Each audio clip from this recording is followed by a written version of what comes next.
하나님 아버지, 오늘도 우리를 사랑하여 주사 우리를 불러주시고 또 우리 가운데서 그 복음의 말씀, 하나님께서 우리에게 허락하신 그 세상 무엇과도 바꿀 수 없는 그 은혜를 함께 살펴보고 우리들이 그 말씀 안에 참여할 수 있는 은혜 주심에 감사드립니다. 하나님 아버지, 이 시간 가운데서 성령께서 우리 마음에 빛을 비추어 주셔서 우리 인생의 그런 죄악됨과 그런 인간이 처해 있는 실존과 그 가운데서 하나님이 그런 인생을 내버려 두지 아니하시고 하나님께서 정하신 때에 아들을 내어주신 그 사랑으로 말미암아 그 은혜와 긍휼로 우리 가운데 이루어진 그 놀라운 일, 우리가 그 은혜에 어떻게 참여하게 되었으며 무엇을 소유하고 있는지, 우리가 그 누리고 있는 그 영광됨과 그 복됨의 실체를 더 점검하고 확인하는 시간 될 수 있도록 성령께서 친히 주장하여 주옵소서. 감사드리며 우리 주 예수 그리스도의 이름으로 기도드리옵나이다. 아멘. 함께 보실 말씀은 마태복음 5장 3절에서 6절 말씀입니다. 마태복음 5장 3절에서 6절 말씀입니다.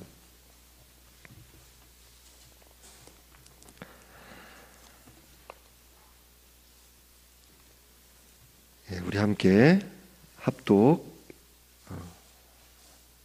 합독하겠습니다. 심령이 가난한 자는 복이 있나니 천국이 그들의 것임이요, 애통하는 자는 복이 있나니 그들이 위로를 받을 것임이요, 온유한 자는 복이 있나니 그들이 땅을 기업으로 받을 것임이요, 의에 줄이고 목마른 자는 복이 있나니 그들이 배부를 것임이요. 아멘. 약 3달 전부터 8주 동안 우리 학생부 학생들과 팔복의 말씀을 함께 살펴보는 시간을 가졌습니다. 그 시간 동안 저 개인적으로도 하나님께 많은 은혜를 누릴 수 있었던 시간이었는데요. 오늘과 내일 이틀 동안 팔복의 말씀 중 전반부의 4가지의 복과 후반부의 4가지의 복에 대해 학생들과 나누었던 말씀을 요약 정리하면서 살펴보려고 합니다. 산상설교의 말씀 그리고 팔복의 말씀은 우리에게 자기 자신을 말씀을 기준으로 성령의 비추심 아래 점검할 것을 분명하게 요구하는 말씀입니다. 왜냐하면 거듭난 구원을 받은 하나님의 자녀들은 팔복에서 말씀하는 특징을 모두 나타내게 되어 있기 때문입니다. 물론 어떤 거듭난 하나님의 자녀가 다른 하나님의 자녀보다 서로 다른 특징이 더 두드러지게 나타날 수 있습니다. 그리고 마치 성령의 열매와도 마찬가지, 물론 성령의 열매도 하나의 열매인데 그 9가지 특성을 나타나죠. 그것과 마찬가지로 여기 팔복에서 말씀하는 특징이 어떤 분에게는 더 이러한 특징이 더 뚜렷하게 나타나고 어떠한 분이 덜 뚜렷하게 나타나고 이제 그러한 차이가 있을 수가 있고요. 하지만 신자라면, 내가 참으로 그리스도를 믿음으로 구원받은 거듭난 신자라면 이 8가지의 특징이 모두 아무리 미약하게라도 나타날 수밖에 없다. 그러니까 내가 진정으로 하나님 나라의 근본되는 복음을 소유한 자인가 아닌가를 우리에게 분명하게 점검해 보게 하는 그런 말씀이죠. 하나님 나라의 기초요, 근본이요, 토대가 되는 말씀입니다. 우리들이 아직 구원을 받았어도 죄의 영향력이 남아있는 불완전한 존재이기 때문에 각자 이런 상대적으로 다른 이런 성품의 뚜렷함이 차이가 있을 수 있는 거죠. 그러니까 구원을 받은 하나님의 자녀들은 팔복의 특징들이 모두 나타나야 하고, 신앙이 성숙해져 갈수록 내면에서부터 삶에서 이 특징들이 더 두드러지게 나타나게 되어 있습니다. 거듭난 자녀에게 아무리 부족하다 하더라도 팔복의 모습에 대한 내면으로부터의 소원이 있다면 내 안에 새 생명이 이루어졌다는 증거이며 또 내가 하나님의 자녀라는 사실을 나타내는 것이죠. 먼저 3절에서 심령이 가난하다라는 말씀은 영적인 가난을 의미합니다. 왜 예수님께서는 팔복에 대해 말씀하시면서 먼저 심령이 가난한 자에 대해 말씀하고 계실까요? 심령이 가난한 것이 바로 신자됨의 핵심, 가장 기본, 가장 그 근간이 되는 것이기 때문입니다. 심령이 가난한 사람이 아니고는 천국, 즉 하나님 나라에 들어갈 수 있는 사람이 없기 때문입니다. 영적인 가난이란 말은 자신에게는 의로움이 전혀 없다. 하나님 앞에 내보일 의가 없다는 것입니다. 그리스도인들은 하나님의 은혜가 아니면 나는 아무것도 아닙니다 라는 사실을 진정으로 인정하는 사람들입니다. 왜 우리가 하나님의 은혜가 아니면 아무것도 아닌 것일까요? 야고보서 2장 10절에서는 누구든지 온 율법을 지키다가 그 하나를 범하면 모두 범한 자가 되나니라고 말씀합니다. 우리가 하나님의 말씀을 하나라도 어긴다면 말씀 모두를 어긴 것과 같다. 하나님께서 그렇게 여기신다라는 거죠. 우리는 본래 이 말씀에 비춰봤을 때 어느 한 사람도 내가 지옥에 본래 갈지 않을 존재가 아니구나, 지옥에 내가 안 갈 수가 없구나라는 걸 다 인정하게 되죠. 그 말씀을 비춰볼 때 그렇게 우리들이 생각할 수밖에 없는 것입니다. 물론 이것도 성령께서 은혜를 주셔야 마음속 깊은 곳에 인정이 되는 거죠. 우리가 생각과 마음과 말과 행동으로 하나라도 죄를 어긴 적이 없다라고 할 사람이 있을까요? 더 나아가 우리는 원죄를 가진 존재이기 때문에 내가 의식하지 못하는 순간에도 늘 우리들이 죄를 생산해내고 있고요. 그렇죠? 나에게는 의로움이 전혀 없고 나의 힘으로는 하나님께 받아들여질 수 없습니다라는 사실을 인정하고 나는 무능력한 존재입니다 라고 고백하는 것 외에는 우리는 아무것도 할 수 있는 것이 없습니다. 이렇게 인정하고 고백할 수 있는 것도 하나님의 은혜로만 가능한 것입니다. 오늘 본문에서 심령이 가난하다라고 했을 때 가난하다라는 그 말씀도 다양한 정의가 있잖아요. 근데 여기 원문에서 가리키는 가난하다라는 말씀은 입에 풀칠할 것이 없어서 전적으로 다른 사람에게 의지할 수밖에 없을 정도의 가난을 의미합니다. 그러니까 일반적으로 가난해서 우리들이 겨우겨우 일을 해서 생계를 유지하는 그런 경우가 있잖아요. 사람들이 일반적으로 이제 그런 우리들의 일상을 생각해 봤을 때, 상대적으로 가난해서 내가 하루하루 일거리를 받아서 그렇게 살 수 있을 정도의 가난, 그 정도가 아니라 국어를 해야 살 수 있을 정도의 가난이 심령이 가난하다. 외부로부터 나에게 전적으로 은혜가 주어지지 않으면 나에게 소망이 없다. 그런 가난, 심령이 가난하다라는 것입니다. 영적 가난의 정도가 나의 힘으로 구원을 겨우겨우 애써서 구원에 뭔가 보태서 기여하거나 이룰 수 있다는 정도가 아닌 것입니다. 하나님께서 나에게 전적 은혜 베풀어 주시지 않으면은 나에겐 구원의 소망이 없다. 저는 영적인 거지입니다. 두 손 들었습니다. 라는 것입니다. 인간은 구원에 대해 완전히 무능력하고 전적으로 은혜에 의지하고 있다라는 것입니다. 나는 영적인 파산자입니다. 내 죄를 대신해 십자가에 죽으시고 부활하신 예수 그리스도를 나의 구원자이시며 나의 주님으로 믿는 것 외에는 나에게는 구원의 소망이 전혀 없다는 사실을 인정하고 그리스도를 믿는 믿음으로 주님께 나아간다라는 의미입니다. 자신의 영적 파산을 인정하고 하나님의 자비와 불쌍히 여겨주시는 은혜를 구하며 예수 그리스도를 믿는 믿음에만 소망을 두고 나아가는 사람들만이 하나님 나라를 누릴 수 있습니다. 오직 하나님의 자비를 구하는 영적 거지들만이 진정으로 행복한 사람들입니다. 이어서 4절에서 애통하는 자는 복이 있나니 그들이 위로를 받을 것이미요 라고 합니다. 자신의 죄 때문에 애통해하고 탄식하며 그 회개로 이끄는 슬픔을 가리킵니다. 심령이 가난한 자가 자신의 영적인 파산을 지적으로 그렇게 인식하고 인정했다면 애통하는 자는 자신의 영적인 파산에 대해 정서적으로 애통하며 반응해 나가는 것입니다. 자신의 영적인 가난과 영적인 무지함과 하나님의 도우심이 아니면 어떤 영적인 선도 할 수 없는 나의 전적인 영적인 무능을 보고 하나님 앞에서 애통해하며 우는 것입니다. 물론 이것이 꼭 가시적인 눈물을 흘린다라는 것이라기보다는 우리 마음, 심령 깊은 곳에 애통하는 거죠. 나의 죄악과 철저하게 죄로 물든 모습을 바라보고 견딜 수 없이 탄식하며 애통하고 죄 때문에 지옥에 떨어질 수밖에 없는 나 자신의 그 실존에 대해서 인정하고 애통해하며 예수 그리스도께만 구원의 소망을 두는 것입니다. 애통하는 자는 복이 있나니 그들이 위로를 받을 것이미요 라고 말씀합니다. 하나님께 죄를 고백하고 회개하며 죄 용서함을 통해 하나님께서 주신 자유와 그 기쁨을 누리기 때문입니다. 세상이 말하는 기쁨과 달리 죄 용서함의 은혜가 필요하다는 사실을 인정하고 애통해하며 오직 은혜로 죄 용서함을 받은 사람만이 참된 기쁨을 누리게 되기 때문입니다. 요한일서 1장 9절에서는 만일 우리가 우리 죄를 자백하면 그는 미쁘시고 의로우사 우리 죄를 사하시며 우리를 모든 불의에서 깨끗하게 하실 것이요 라고 말씀합니다. 이 말씀의 시제에서는 우리가 한 번만 하나님께 죄를 고백하는 게 아니라요, 계속해서 하나님께 죄를 자백하고 있다면 우리가 하나님께 용서받고 있는 사람이라는 증거가 나타나고 있다라는 사실을 가리킵니다.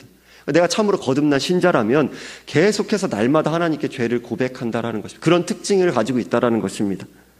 우리는 날마다 생각과 말과 행동으로 죄를 지으며 살아가기 때문에 하나님의 자녀들은 죄를 계속해서 고백하며 회개하는 특징을 가지고 있습니다. 마찬가지로 애통하는 자는 복이 있나니 그들이 위로를 받을 것이미요 라는 말씀에서 원문의 시제를 살펴볼 때 계속해서 애통하는 자들은 계속해서 위로를 받는다라는 그 시제로 기록되어 있습니다. 우리들이 계속해서 하나님 앞에서 처음 거듭날 때 하나님 앞에서 그러한 과거와 현재 미래의 그 죄 용서함, 온전한 그 용서함을 받는 그것은 반복될 수 없겠지만 그 이후에도 우리들은 계속해서 하나님 앞에 죄를 용서를 구하면서 날마다 살아가죠. 우리들이 알고도 죄를 짓고 모르고도 죄를 짓고 생각과 말과 행동으로 죄의 오염을 가진 자로 그렇게 살아가고 있지 않습니까? 그렇게 하나님 앞에 참으로 거듭난 신자는 계속해서 죄 사함의 은혜를 간구하며 나아가는 특징을 지닙니다. 예수 그리스도께서 선택받은 백성들의 죄를 대신해서 죄와 사망과 사탄의 모든 권세를 물리치시고 부활하셔서 승리하셨기 때문에 그리스도를 믿는 사람들은 과거와 현재와 미래의 죄악에서 완전한 용서의 은혜를 누리게 되었습니다.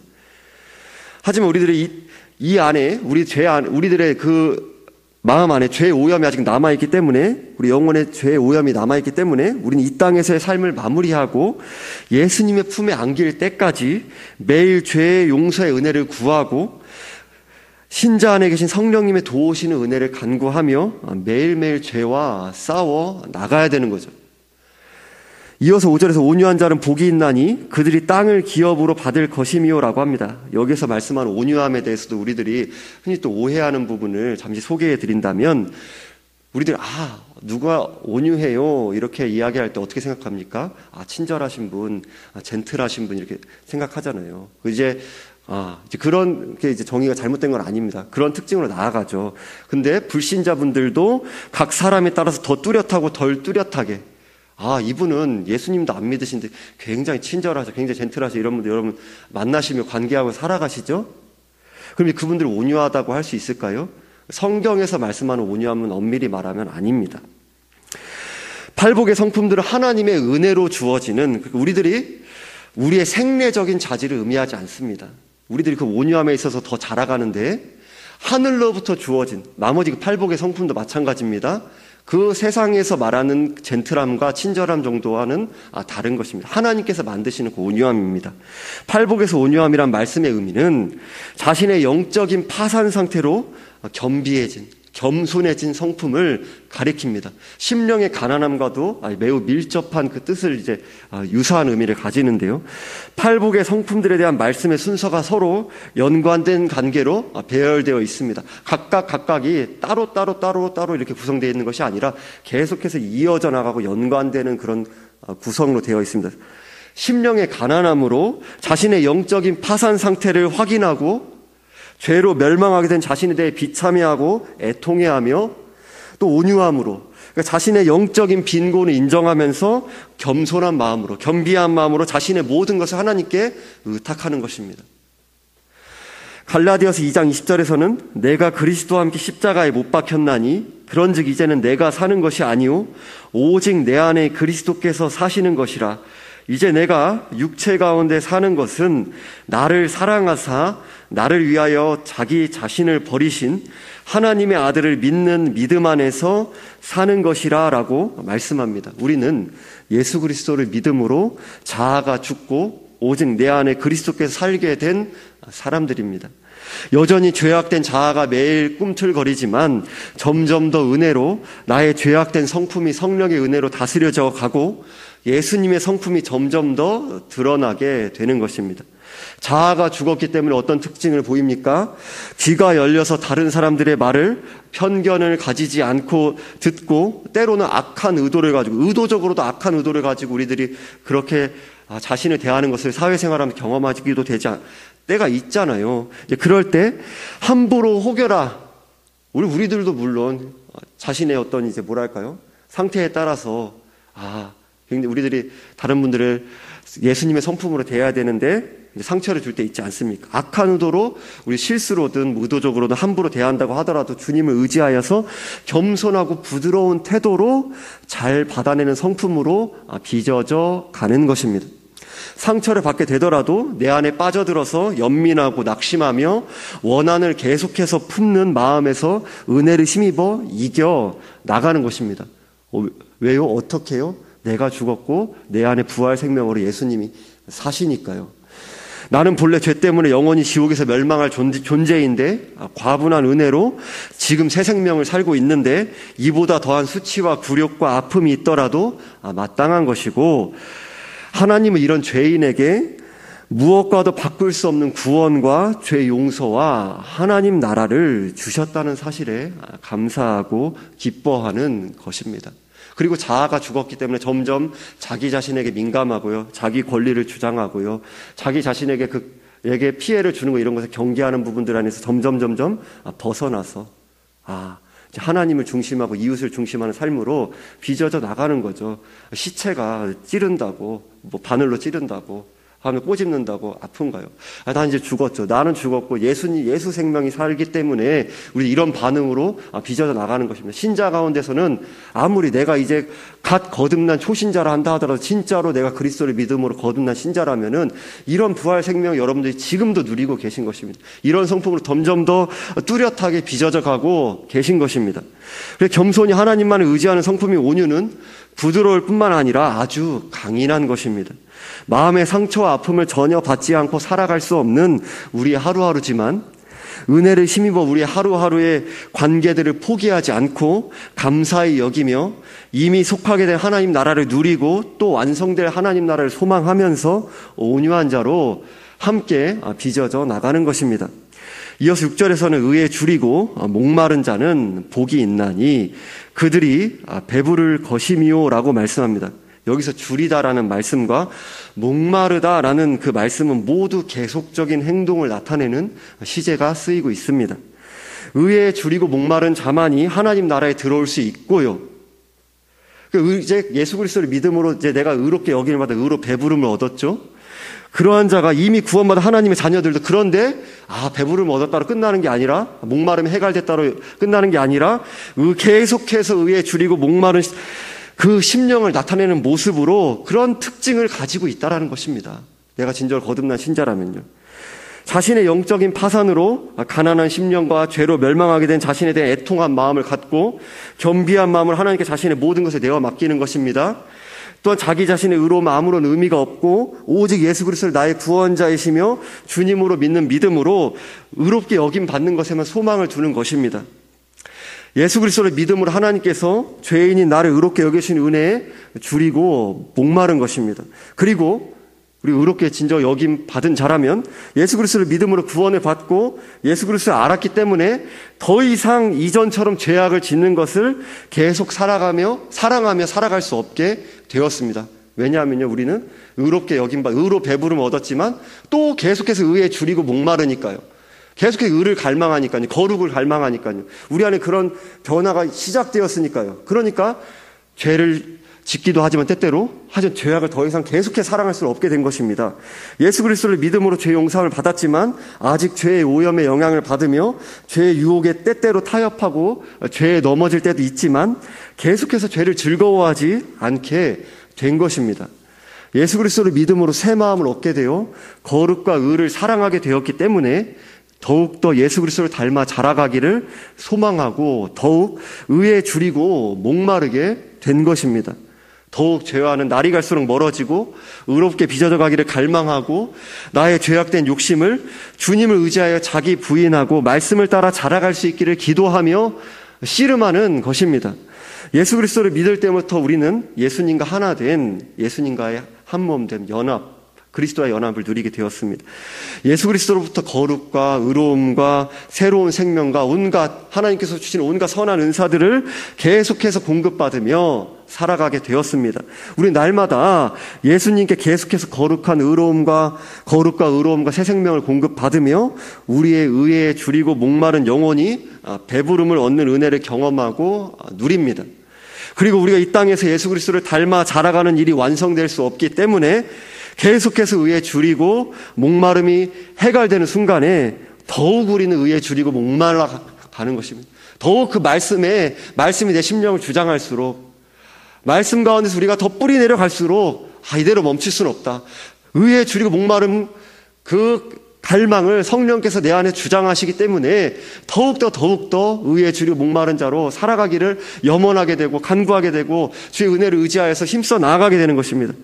거룩하고 의로우신 예수님의 성품을 계속해서 닮아 그리스도의 장성한 분량으로 힘써 나아가는 것입니다. 주님께서 우리 안에서 그렇게 빚어가고 계십니다. 서두에 나 자신이 참으로 구원신앙을 소유한 신자라면 팔복의 성품들이 미약하더라도 모두 나타나게 되었다라는 사실을 말씀을 드렸습니다. 그리고 우리가 점점 더 성령의 은혜로 거룩하게 빚어져 가면서 팔복의 성품들이 더 뚜렷하게 나타나게 된다는 사실을 말씀드렸습니다. 고린도후서 13장 5절에서는 너희는 믿음 안에 있는가 너희 자신을 시험하고 너희 자신을 확증하라. 예수 그리스도께서 너희 안에 계신 줄을 너희가 스스로 알지 못하느냐. 그렇지 않으면 너희는 버림받은 자니라 라고 말씀합니다. 이 말씀에서도 사도 바울은 우리에게 우리가 구원받은 하나님의 자녀인지를 시험하고 확증할 것을 말씀합니다. 우리는 어쩌면 나의 구원에 대해서 그 증거에 대해서 나는 몇십 년 동안 신앙생활을 해왔고요, 어떤 영적인 체험이 있고요, 어떤 직분이 있습니다 라고 말씀하실지 모릅니다. 그런데 그것은 성경의 접근법이 아닙니다. 성경은 언제나 참된 구원의 증거를 현재 삶에서 찾습니다. 우리가 진정으로 예수 그리스도를 나의 구원자이시며 주님으로 믿은 증거가 삶의 열매로 나타난다는 것입니다. 행위로 구원받는 다른 것이 아니라 그 참 구원 신앙을 가진 증거가 삶의 열매로 나타나고 그 현재 삶 속에서 찾는 그 방향이 성경이 말씀을 우리의 접근법이다라는 것입니다.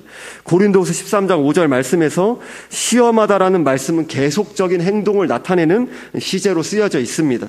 그러니까 우리가 계속해서 너희 자신을 시험하고 점검하라라는 뜻입니다. 내가 참 구원신앙을 소유한 거듭난 하나님의 자녀라면 때때로 죄를 짓더라도 조만간 죄를 하나님께 자백하고 죄에서 돌이켜 회개하며 죄를 미워합니다. 죄를 사랑하지 않습니다. 죄의 유혹과 자신 안의 죄의 욕심에 굴복하여 죄에 넘어질 때도 있지만 죄를 슬퍼하고 하나님의 은혜로 하나님께로 돌이켜 하나님을 사랑하며 하나님을 즐거워하는 삶으로 나아가는 모습으로 나타납니다. 여러분들은 진정으로 구원신앙을 소유하고 계십니까?